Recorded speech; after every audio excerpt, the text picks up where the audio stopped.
This is episode 5 of the Rookie Big Board podcast. I'm your host, Matt Hicks at the FF_educator, director of fantasy football for the NFL Draft Bible, the official NFL draft provider for Sports Illustrated.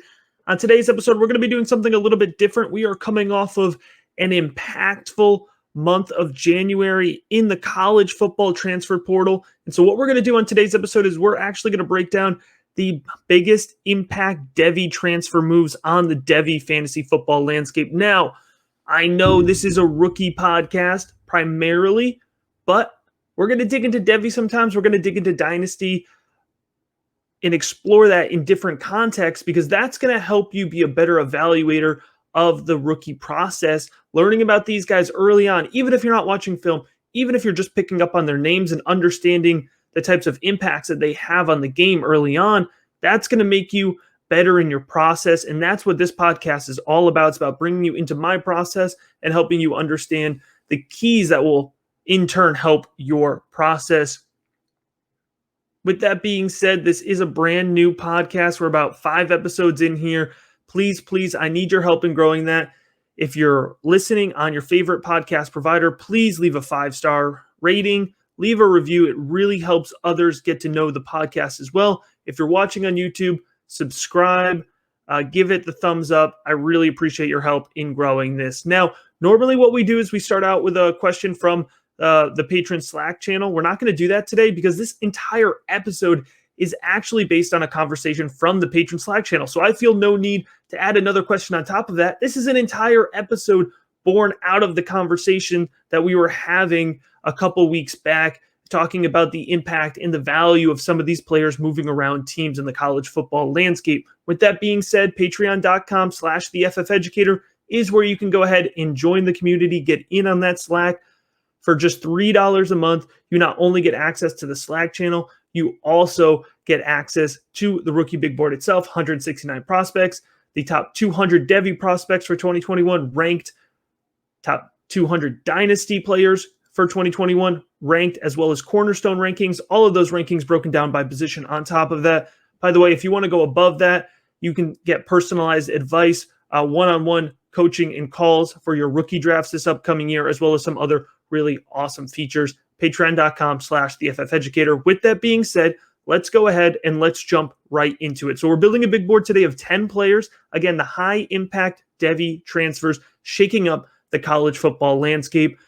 Now, I got to be honest, I say we're ranking the top 10. We're really ranking the top 16 because I have some honorable mentions and I have some double ups here on the big board. So I want to start. I'm going to quickly go through my honorable mentions and then we're going to actually go in there and build the big board. And we have to start here with Tyrell Shavers out of South Dakota State University. Yes, now South Dakota State University. But if you're familiar with Tyrell Shavers, if you've been following the interesting journey of this 6'6", 200-pound wide receiver, you would know that he originally was recruited to Alabama. He lands in Tuscaloosa, can't win out a job in that really competitive wide receiver room. So he transfers to Mississippi State, and he kind of gets caught up in this Mike Leach turnaround. He actually looked decent. He played in 4 games. He had 9 receptions, 107 yards, and a touchdown. So there was an opportunity there, but it kind of got washed up. And so Tyrell Shavers now heads west, and he goes to San Diego State University. Now, I know what you're thinking. Why am I interested from a Devy perspective of a guy who's already transferred twice? He couldn't win out the job at Alabama. He couldn't win over the new coach at Mississippi State. Well, he's going to head to South Dakota State. And if Shavers lives up to that 4-star, highly touted recruit bill, he's going to ball out in San Diego State. They're building a roster of transfers, which means I think they could be competitive quickly. And I think he could put up some really huge numbers. So he's going to jump on the Devy landscape. Another honorable mention here is Kenneth Walker, formerly of Wake Forest. Now he's moving over to Michigan State. This is a really interesting move, and it affects not only Kenneth Walker, but also the incumbent running back there in that offense, Elijah Collins. Elijah Collins has run for over 1,000 yards in the last 2 seasons for Michigan State. So there's opportunity here for Kenneth Walker, the 5'10", 206-pound back. I expect them to probably split that volume fairly evenly. Walker, over the last 2 seasons, he's run the ball 217 times for 1,158 yards and 17 touchdowns. Now, interestingly enough, 13 of those touchdowns came in his 7 games in 2020. So high volume touchdown potential. We love to see that from a fantasy football perspective. Just an interesting stat to go along with Walker here, 579 rushing yards in both 19 and 20. So actually the same amount of rushing yards in his first 2 collegiate seasons. He's really an in-between the tackles runner, a power type back, and you could kind of see that reflected in his touchdown numbers as well. So it will be interesting to see how he fits in Michigan State, but he definitely needs to be talked about. A pair of quarterbacks here to round out the honorable mentions, and then we're going to go into building the big board itself. Ryan Hilinski from Northwestern, a really interesting prospect here, 6'3", 225 pounds. He's a former 4-star recruit. He originally landed at South Carolina, and he starts the true freshman for the Gamecocks, but he was not ready. 58% completion rate, not great. 2,257 yards, that's fine. 11 touchdowns, not great. 5 interceptions, not great ratio.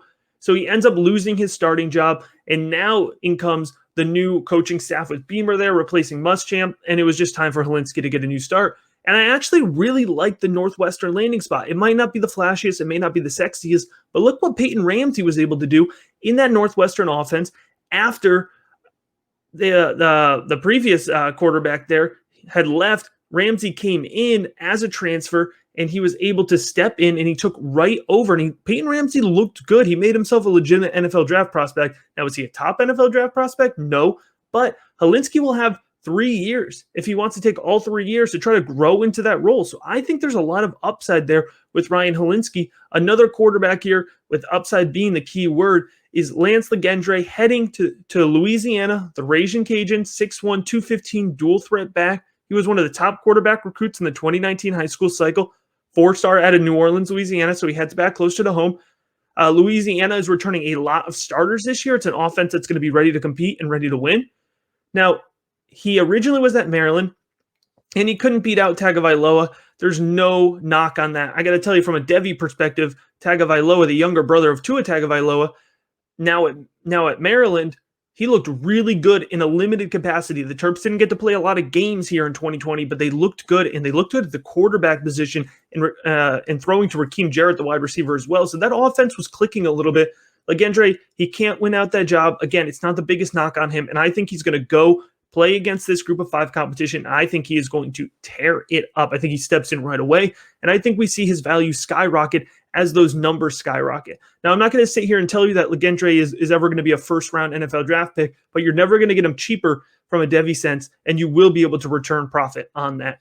All right, so that's our honorable mentions. Let's go into actually building our big board here today, and we're going to start with Grant Gunnell, the quarterback formerly out of Arizona.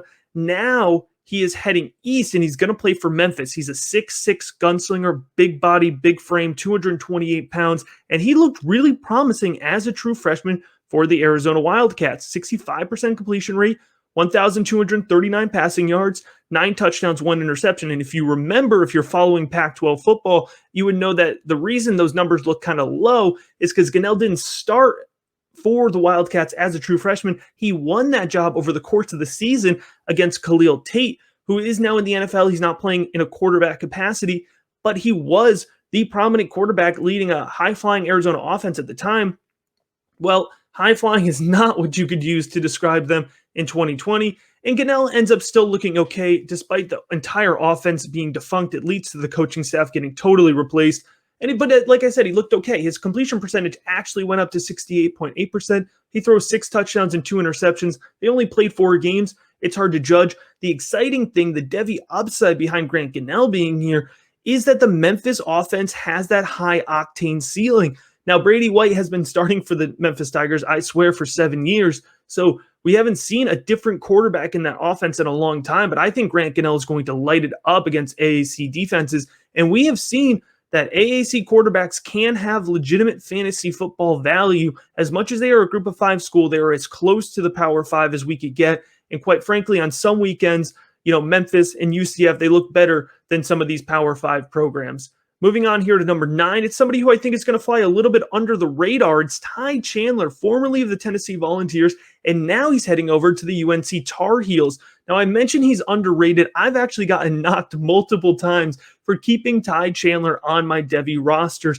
I was a little bit more excited about him a couple years back, but I held on to him because oftentimes in Devy, there's really, if you can't trade an asset, you just hold on to him. And you don't usually want to cut your losses until you really have to. And Ty Chandler is a perfect example of holding on to your guys, even in leagues where there's limited roster capability, because Chandler has been productive for the Volunteers over his 4-year career. He's going to be a graduate transfer to UNC, but in 4 years for the Volunteers, 2,046 yards, 13 touchdowns, 58 receptions. Now, he was never the guy. He always split that volume, but look at what he is stepping into here, heading to the Tar Heels. Now, I think he's going to take on at least a 50% role in that offense, and the offense has a ton of vacated production. Michael Carter last year ran for 1,245 yards.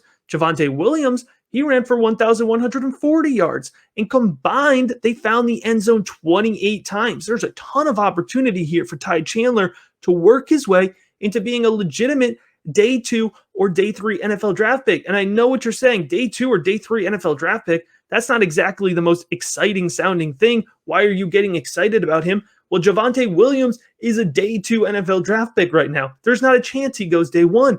That being said, he carries a ton of Devy value right now.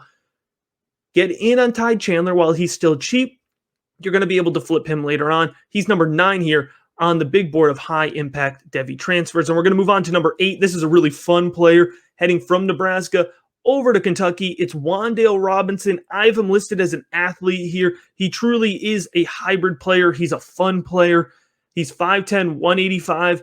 Now, he lined up all over the field for Nebraska. He ran for 580 yards on 4 touchdowns. He caught 91 balls for 914 yards and 3 touchdowns for the Cornhuskers. So they were really using him in a variety of ways. And truly, they haven't really unlocked Wan'Dale Robinson. But I believe the Kentucky offense, which is more creative and more utilizes their athletes better than I think a lot of folks give him credit for, I think Wan'Dale Robinson is going to look really good in this Kentucky offense, who's kind of desperate for a playmaker to come in there and give them an injection. They have some other pieces that are coming in. You know, Joey Gatewood could potentially win that starting quarterback job. So they're definitely looking for a piece to come in there and give the offense a jolt of energy. That puts Wan'Dale Robinson number 8 on our big board of high impact Devy transfers. And we're just going to keep building here. And the excitement, you're probably going to hear my voice, is going to keep building. I like Charleston Rambo. He's formerly of Oklahoma, and he has transferred to Miami. I love this transfer spot for him. Rambo, he's lengthy. He's a field stretcher. He's 6'1", 175, and he exploded in 2019 for the Oklahoma Sooners. He caught 43 balls, 743 yards, and 5 touchdowns. Now, here's a key stat we like to see. 17.3 yards per reception for Charleston Rambo back in the 2019 season. Now, he kind of falls off the map a little bit. It's clear with Rattler coming in, he clicked with other guys, fell off the map, like I said, a little bit, 25 receptions, 312 yards, and just the 3 touchdowns for Charleston Rambo in 2020. So it wasn't terrible, but it was clear that they were not moving in a direction in Oklahoma where he was going to be the guy. Now, in Miami, opportunity will be aplenty. He's going to head there, and he's going to instantly be the wide receiver 1. I know they have Harley coming back, and I think he's a fine player. But whether it's King coming back healthy from his injury, hopefully that's what we're hoping for, best case scenario, or even if a young guy like Garcia, one of their incoming highly touted quarterback prospects, gets a shot to play right away, they're going to be looking at Charleston Rambo because he is quite literally a large target. He has consistent hands. He can stretch the field, like I said. I really like Charleston Rambo and what he can bring here to this Miami offense. Moving on, another under-the-radar guy. I think we're sleeping on Ramon Davis. He transferred from Temple to Vanderbilt, and I'll tell you specifically why I think we're sleeping on Ramon Davis. I think it starts with the fact that he really was one of the first guys to announce his transfer, and it was a little bit of a surprise. It seems to be now that there might be something else going on at Temple. There's kind of a mass exodus there of that program, but when it comes to Davis himself, he has looked good, especially in his true freshman season. Explosive, agile, moves all around the field. I like his vision. I think he's got really strong upside. Now, in 2019, as a true freshman, he ran for 936 yards and 8 touchdowns. I think he's going to be a bell cow back at Vanderbilt. You don't get a lot of high volume guys when it comes to playing the running back position in college football, especially in the SEC. But I think they're going to give Davis 200-plus carries, 250-plus carries here over the next 2 seasons. I do think it's going to be a 2-year progression for Ramon Davis to really take that leap up and declare for the NFL draft. But we have some momentum going in Vanderbilt. A new coaching staff, Clark Lee coming in there. We have the successful first season for freshman quarterback there last year. So the offense is turning around. The new coaching staff is there. We're building some momentum. And I think Ramon Davis is going to be blowing up the box scores playing against some of the toughest defenses in the country over the next couple of years. And he's going to really shoot up my rankings. And I think he's going to really shoot up in value. Now, I mentioned I was going to cheat a little bit. And here's another example of me doing that. I'm actually stacking two prospects here in number 5, but they're both headed to Florida State. It's McKenzie Milton and Andrew Parchman. So let's start with Milton. That, of course, is the guy who jumps out the page to any college football fan, understanding the impact that McKenzie Milton has brought to the game of college football. Now, he is fully recovered medically through his doctors and team doctors from the devastating injury that ended his 2018 season and what most expected to be the end of his football career. McKenzie Milton bounces back, and he's healthy, and he's heading to Florida State now after being out of the game since that injury in 2018. Now, in 2018, he did finish 6th in Heisman voting, and he was 8th in Heisman voting in 2017. Over his career, which was primarily spent with the UCF Golden Knights, and if you remember, McKenzie Milton won the national championship there in 2017 with the UCF Golden Knights, for those who are familiar with that storyline. He threw for 8,683 passing yards and 72 touchdowns with a 61.8% completion rate over the course of his UCF career. Now, I have to be honest, I have no clue how the medicals are going to hold up when it comes to the NFL bar. They have a high bar. Teams are not usually willing to take the risk with injuries, and they're especially not going to invest high risk first day draft pick. It's not an option most likely for McKenzie Milton, but if he comes out and he balls out and he has a good season, he's going to at least push the conversation. He's going to force himself to be a legitimate NFL draft pick consideration, and I can't wait to see it because he has been nothing but excellent on the field. And the guy coming in from Kansas, I think, is going to help him look excellent on the field. Andrew Parchman, 6'2", 180 pounds. He's a burner along the sidelines. He's a nice boundary receiver. I think he can help any team stretch the field. I think he's not given as much credit for his speed as he really does display. Now, Parchman has quite the story. He starts off at JUCO. Then he heads to Northern Illinois. Then he heads to Kansas.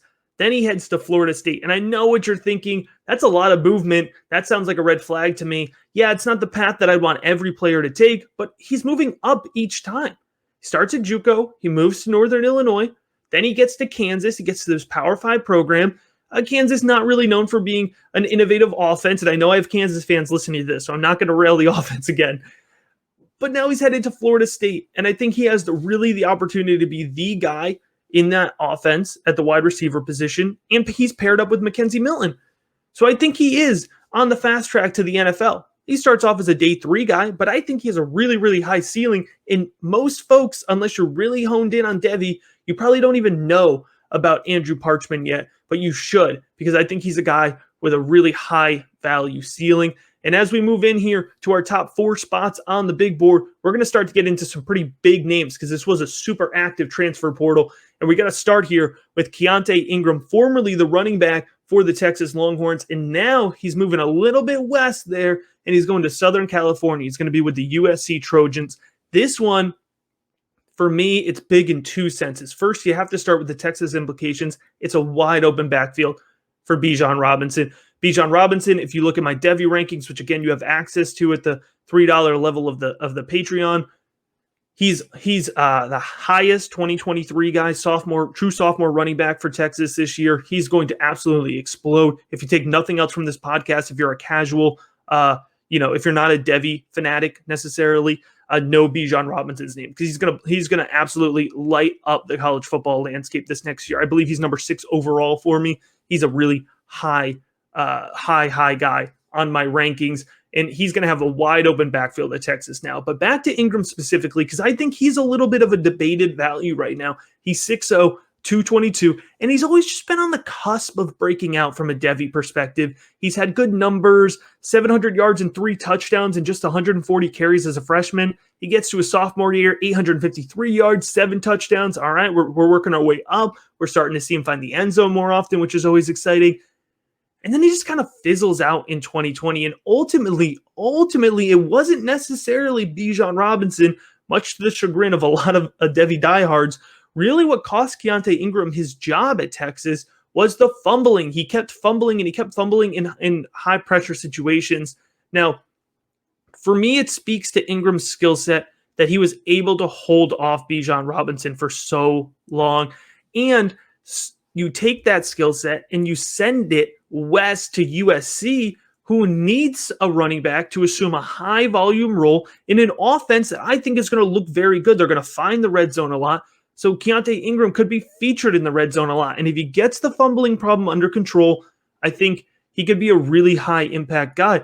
Now, I mentioned he's been at Texas for 3 years. Despite all of that, he only has 339 carries on his body.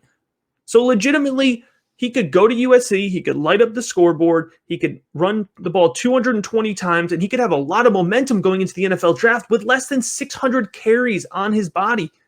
I think Keaonta Ingram is a sneaky value right now. I know why folks want to sell, and I wouldn't have hyped him up if he went into a lot of destinations. But the fact that USC wants him to be their key guy and the skill sets that we have seen at times, I'm willing to put the 2020 season aside and start anew with Keaonta Ingram, except now I get him at a huge discount. I think you could basically get him for free because his name is a little tarnished right now, but I'm still interested and I'm still all in here on Keaonta Ingram, now the running back for the USC Trojans. Number 3, hey, listen, maybe I did this whole podcast episode just so I could talk about Zach Charbonnet because I'm excited to. I am thrilled. Charbonnet is free. He is free from the Michigan offense. We have been waiting for this. He has been absolutely misutilized and buried. He's 6'1", 220 pounds. He's a former 4-star running back, powerful back. He runs right through Big Ten defenses, and at times he flips on that second gear and shows ridiculous acceleration downfield. Hey, this is a big win personally for my Devy squads. I got him everywhere, and that value is just climbing. I'm so glad I got in on him where I did. Now, as a true freshman for the Wolverines, he ran the ball 726 yards and 11 touchdowns on just 149 carries. Now, for some reason in 2020, he only gets 19 carries. He runs for 124 yards and a touchdown, but he's misutilized, and now he's heading west to UCLA. He is going to light up Pac-12 defenders. And take that aside. Take the defenses he's running against aside. Let's look specifically at what the UCLA running backs have done over the last couple of years. Because I know you're saying UCLA running backs. That's not really, that's not something I equate to value. But look at the UCLA running backs over the last 2 seasons. Joshua Kelly in 2018 and 2019 absolutely ate. He tore it up, and he was a JUCO transfer. He heads to UCLA, wastes no time, steps into that offense, and absolutely produces, and he got a big bump to get to the NFL with those numbers. Zach Charbonnet is a much, much more skilled player than Joshua Kelly. So with that same opportunity, he's going to absolutely ball out. And Demetric Felton in 2020, despite it being a short year, he got to play running back and wide receiver, but he played primarily running back specifically in 2020, and he looked really good in that season playing at the running back position. So it's clear that UCLA is poised to support the Devy value of a guy like Zach Charbonnet. The sky is the ceiling. We're going to the moon. However you want to say it, you should be excited here about Zach Charbonnet, and there is no way that you are not excited about the pair of guys going to Florida. Yes, this is another 2-parter. It's Arik Gilbert and Demarcus Bowman, a pair of 5-star steals that Florida was able to grab away from some of their staunchest competition and bring down to Gainesville. Now, clearly, Arik Gilbert is the headliner here, 6'5", 249 pounds. He's a tight end, and he's going to fill right in for that Kyle Pitts role. Now, he's a 5-star tight end. That is a high hit rate when it comes to translation in the NFL. So when you're thinking of a Devy context, despite the fact that Arik Gilbert is only going to be a true sophomore, it's worth the investment because he has a high opportunity to hit when it comes to translating to the NFL. Now, as a true freshman, he had 35 receptions and 368 yards and 2 touchdowns in a broken LSU offense. There was like a carousel at the quarterback position this last year in Baton Rouge, and it didn't matter for Arik Gilbert. He was still able to make an impact on that squad. But don't sleep on Demarcus Bowman either. Now, he's 5'10", 198 pounds, and many expected him to be the heir apparent for Travis Etienne in Clemson. Instead, without really ever playing for the Tigers, he transfers to Florida. And this is a wide open running back room. Florida is kind of known for being an offense that's going to establish the run. I know that's a taboo term, but in terms of your production that you want from your college guys, that's a good sign. Now, neither Pierce nor Malik Davis were really able to take over that room in 2020, so it's a wide open room.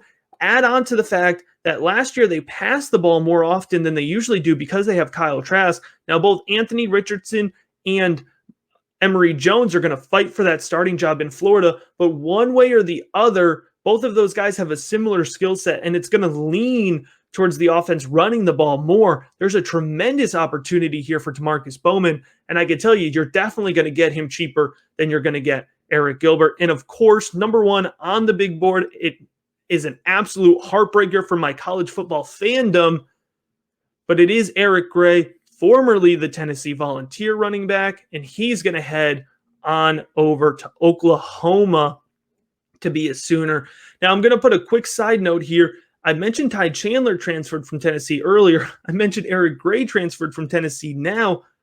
Look at the incoming guys in the Tennessee offense. It's going to be a complete flip over. Incoming high school player Cody Brown, the running back, he's a 4-star guy. He could get a shot to play right away, and he's going to go really low in Devy drafts because there's a new coaching staff and he's an unknown recruit. We're not really sure where we're going to go with him, but I'm telling you, keep an eye on Cody Brown, the incoming running back for the Tennessee Volunteers, because there's all this missed opportunity. But back to Eric Gray, 4-star recruit, 3-time Mr. Tennessee Award winner. For those who aren't familiar, that's the best high school player in the state of Tennessee. He runs for 1,311 yards, 8 touchdowns on 258 attempts in a less than exciting and less than efficient Volunteers offense over the last 2 seasons. Now, on top of that, he caught 43 balls for 369 yards and 3 touchdowns. He's explosive into the second level. He's a smooth runner. He's powerful enough to be a goal line threat, and he has solid vision. Now, here's where the honest evaluation of Eric Gray comes in. He struggled at times to break defenders in space or get to the second level quickly enough. Or I should say, once he was at the second level, really kick on that extra gear. He can get to the second level, but exploding from that point was his real struggle at Tennessee. That and breaking defenders in open space. So now he goes to Oklahoma, where his deficiencies couldn't be masked better. He's going to be running through wide open gaps. He's going to be running behind one of the best offensive lines in the country, easily a top 3 offensive line in the country, right? And he's going to be running against some of the worst defenders in the nation, at least some of the worst defenders in the Power 5. His skill set is going to look twice as nice, and legitimately, I do think he's also going to improve as a player over the next year. So not only are his deficiencies going to be masked, I also think he's going to improve. The box scores are going to be overflowing. This is an opportunity. This is an example for you to buy high. I don't usually use that phrase, but pay what you got to pay to get Eric Gray on your team right now, because his value is going to skyrocket. It's a really tight race in terms of the eligible running backs for next year's class. You know, how you want to have them ranked with Gray, Spiller, Ely, just right off the bat. And then you could, dig a little bit deeper into, guys like Jerome Ford, who I think could really be risers. But Eric Gray has to be in the conversation for top back in next year's class. I'm not saying he is going to be. I'm not guaranteeing that, but he's in the conversation. And him going to Oklahoma only increases his ability to be in that conversation. It certainly does not help him. That is our high impact Devy transfer big board. Reading it back here, Grant Gunnell, the big gunslinger from Arizona, playing the quarterback position, heading to Memphis. Ty Chandler coming in at number 9, the under-the-radar running back who is going to have a good opportunity to produce for the Tar Heels in 2021. Coming in at number 8 is Wan'Dale Robinson, the athletic hybrid fun player from Nebraska who's transferred to Kentucky. Number 7, Charleston Rambo, the high-volume, field-stretching wide receiver, formerly a Sooner, heading to the Miami Hurricanes. Coming in at number 6 is Ramon Davis, the running back formerly of Temple, who's going to have the opportunity, I think, over the next 2 years to develop his skill set and develop his stats here in the Commodores offense. Coming in at number 5 is a pair of Florida State players. It's McKenzie Milton and Andrew Parchman, who I think are both going to help each other grow into an NFL fast track with that skill set. Coming in at number 4, Kiante Ingram, who fizzled out at Texas, but whose value I think will get a resurgence as he heads to USC. Coming in at number 3 is Zach Charbonnet, the running back formerly trapped in the Michigan offense, who will ball out in a really, really advantageous spot in UCLA. A pair of now Florida Gators and former 5-star recruits are coming in at number 2. That's Arik Gilbert, the tight end, and Demarcus Bowman, the running back. And coming in here at number 1, again on the high-impact Devy transfer big board, is Eric Gray, the former Tennessee Volunteer, who is now heading to Oklahoma to play in Lincoln Riley's offense next to Spencer Rattler. There it is. That's the big board. I appreciate everybody listening. Please make sure to go ahead and leave it a like and a subscribe if you're watching on YouTube. Leave it a 5-star review and a rating if you're listening on Apple Podcasts or your favorite podcast provider. And again, if you want to get access to the rookie big board, the Devy big board, the Dynasty big board, the Slack channel, personalized advice, one-on-one rookie coaching calls as we head into rookie season, it's patreon.com/theFFeducator.